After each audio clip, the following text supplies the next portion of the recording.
Subscribers to In the Beginning receive carefully researched ebooks, detailed videos showing real woodworking projects built step by step, and exclusive timber-related material that isn't published publicly. This work is slow, deliberate, and grounded in material reality. If that approach matters to you, you'll find value here.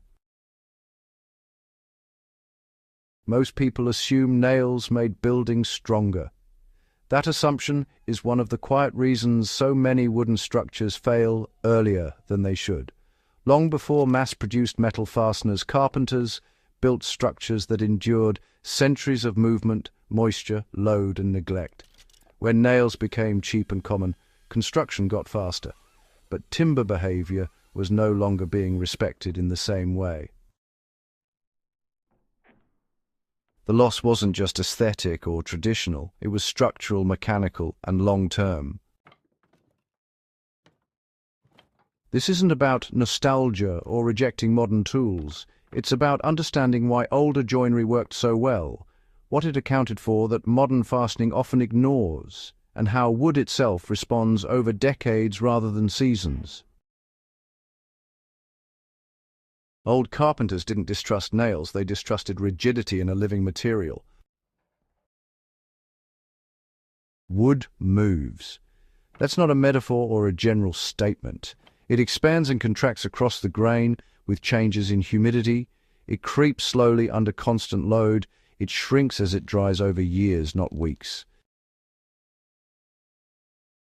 Pre-industrial carpenters understood this through observation, not charts. They saw beams pull away from pegs, posts twist out of square, and roofs settle unevenly when restraint was placed in the wrong direction. Nails lock wood fibers in place. When the surrounding timber wants to move and the fastener doesn't allow it, stress accumulates inside the wood itself. Over time, that stress shows up as splits radiating from nail holes, crushed fibers around shanks, and loosened joints that were once tight. The failure often looks sudden, but the cause is slow and cumulative. Traditional joinery avoided that problem by transferring load through geometry rather than friction. The joint itself carried the force, not the fastener. The core method was joinery that locked under load instead of fighting it. Before nails dominated construction, structural frames relied on mortise and tenon joinery, often reinforced with wooden pegs rather than metal. This wasn't decorative joinery, it was load-bearing, engineered to work with gravity, compression, and seasonal movement. A properly cut mortise and tenon allows a beam to seat deeper as weight increases. The more load placed on it, the tighter it becomes. The wooden peg, usually driven slightly offset from the hole in the tenon, pulled the joint together under tension without rigidly fixing it in all directions. This technique, known historically but, rarely discussed today, allowed micro-movement without any loss of strength. What really matters is that the joint could breathe, wood could swell and shrink without tearing itself apart. Stress was distributed across broad bearing surfaces instead of being concentrated at a thin metal shank.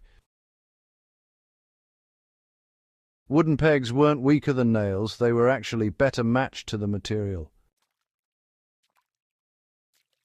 A common modern assumption is that wooden pegs were used just because metal was unavailable. But in reality, pegs were often actually preferred even when nails existed. A dry hardwood peg, driven into greener surrounding timber, would swell as moisture equalized, tightening the joint naturally.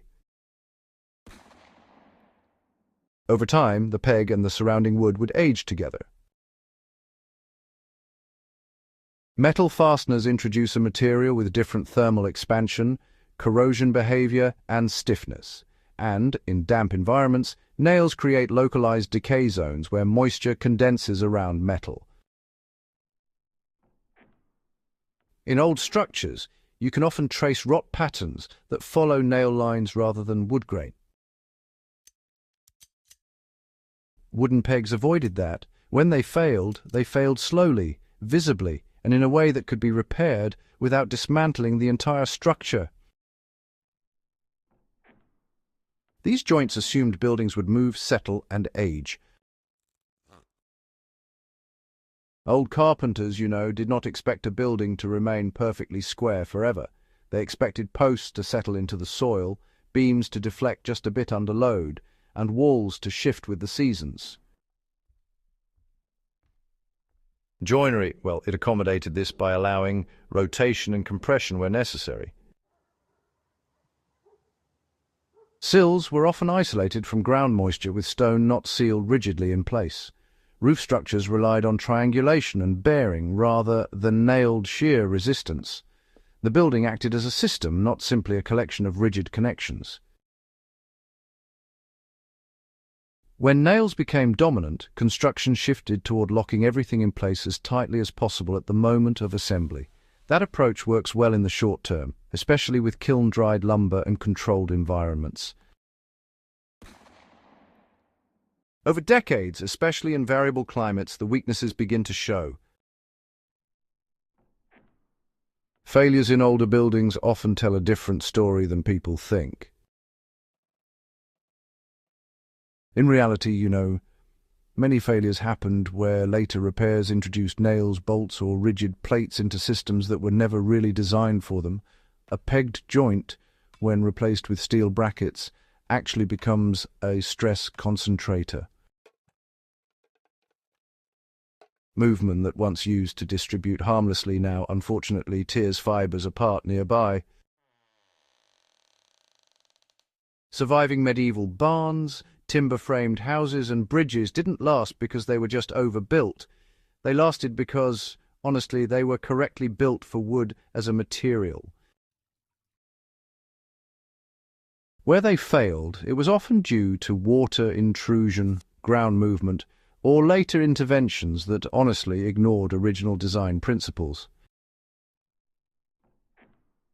Understanding this, it really changes how you evaluate durability. Longevity isn't about stiffness alone, it's about compatibility. This method demanded more skill, time, and understanding than nails ever did. A poorly cut mortise actually weakens a beam more than a nail ever would. That skill barrier is part of why the method faded. Industrialization really rewarded speed and standardization. Nails allowed unskilled labor to assemble frames quickly, but honestly, the cost was paid later, long after the builder was gone. For old carpenters, reputation extended beyond their lifetime. Buildings were expected to stand long enough to judge the maker's work. That alone shaped different priorities. The lesson isn't to abandon nails, but to stop pretending they're neutral. Modern construction has its place. Nails, screws, and engineered connectors solve real problems when used correctly. The mistake is assuming they replace understanding.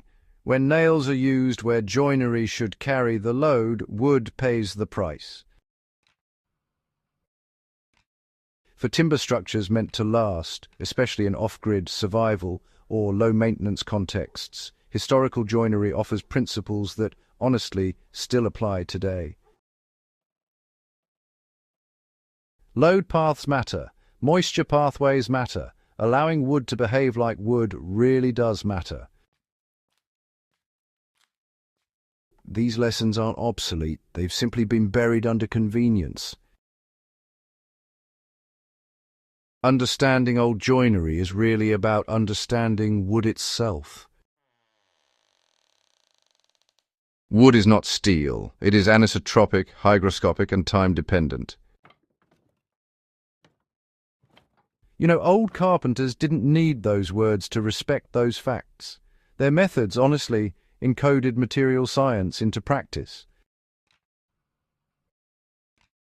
When you study historical joinery, you're not just learning tricks, you're learning how previous generations listened to the material and, adjusted their designs accordingly. Understanding why nails weaken buildings isn't really about rejecting progress. It's about reclaiming knowledge that was, you could say, earned slowly and lost quickly. If this kind of grounded, material-focused understanding matters to you, then consider subscribing to the In the Beginning email list.